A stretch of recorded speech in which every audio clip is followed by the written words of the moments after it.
Life after death, मृत्यु के बाद आत्मा का सफर कैसा होता है? बस ये 5 ही होते हैं अंतिम यात्रा में साथ। मरने के बाद क्या होता है? कहा जाता है कि व्यक्ति खाली हाथ आया है और खाली हाथ ही जाएगा। लेकिन ग्रंथों के अनुसार व्यक्ति की मृत्यु के बाद भी 5 चीजें उसके साथ अगले जन्म तक जाती हैं।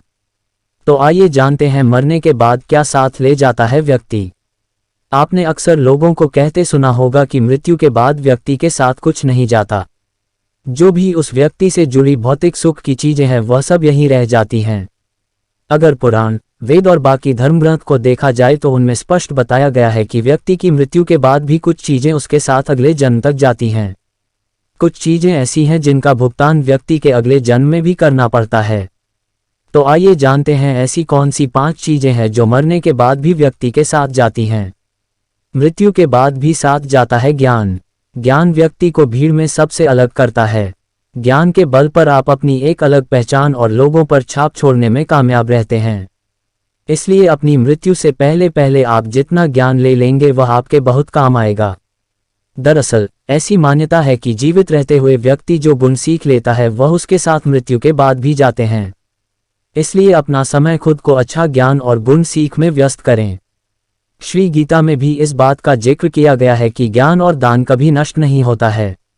मृत्यु के बाद भी साथ जाता है कर्ज।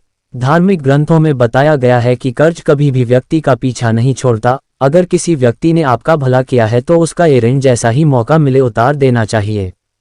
अगर आप किसी का ऋण नहीं उतारते हैं तो उसे जन्म जन्मांतर तक चुकाना पड़ता है, वह कर्ज उतारना पड़ता है। अगले जन्म में वह कर्ज किसी भी रूप में आपको चुकाना पड़ सकता है। साथ अगर आपने किसी को कर्ज दिया है और उस व्यक्ति की मृत्यु कर्ज चुकाने से पहले ही हो जाती है तो आपको भी बार बार जन्म लेना पड़ सकता है।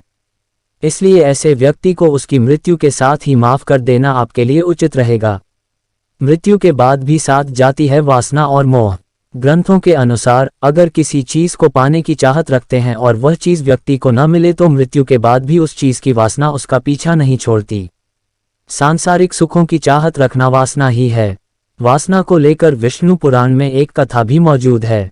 राजा भरत को अपने हिरण के बच्चे से बहुत प्यार था। उसी के बारे में सोचते हुए उसने प्राण त्याग दिए। अगले जन्म में राजा को खुद हिरण रूप में जन्म लेना पड़ा। इसलिए कामना और वासना को अपने मन में हावी नहीं होने देना चाहिए। साथ ही किसी भी चीज को लेकर अधिक मोह माया नहीं होनी चाहिए। मृत्यु के बाद भी साथ जाते हैं कर्म। गीता में कहा गया है कि मनुष्य जीवन बिना कर्म के संभव नहीं है। हर पल मनुष्य अच्छे ये बुरे कर्म करता है। मृत्यु समीप आने पर व्यक्ति के कर्मों द्वारा ही तय होता है कि उसे परलोक में सुख मिलेगा या दुख। इन्हीं के परिणाम से अगले जन्म में अच्छा बुरा फल प्राप्त होता है। कर्म 7 जन्मों तक व्यक्ति का पीछा नहीं छोड़ते हैं। इसका एक उदाहरण महाभारत में भी मौजूद है। बाणों की शैया पर लेटे हुए भीष्म को भगवान कृष्ण से जब भीष्म ने पूछा कि मुझे ऐसी मृत्यु क्यों मिली तो भगवान कृष्ण ने उन्हें 7 जन्म पहले की घटना याद दिलाई। 7 जन्म पहले भीष्म ने एक अधमरे सांप को उठाकर नागफनी के कांटों पर फेंक दिया था। कर्म मनुष्य का कभी पीछा नहीं छोड़ते। मृत्यु के बाद भी साथ जाता है पुण्य। अपने अक्सर घर के बड़ों से सुना होगा कि दान और परोपकार कभी खाली नहीं जाता है। इसका जिक्र शास्त्रों में भी किया गया है। जीवन में अगर कोई अपरिचित व्यक्ति आपकी मदद करता है इसका अर्थ है कि वह पिछले जन्म में आपके द्वारा किए गए दान और परोपकार को चुका रहा है।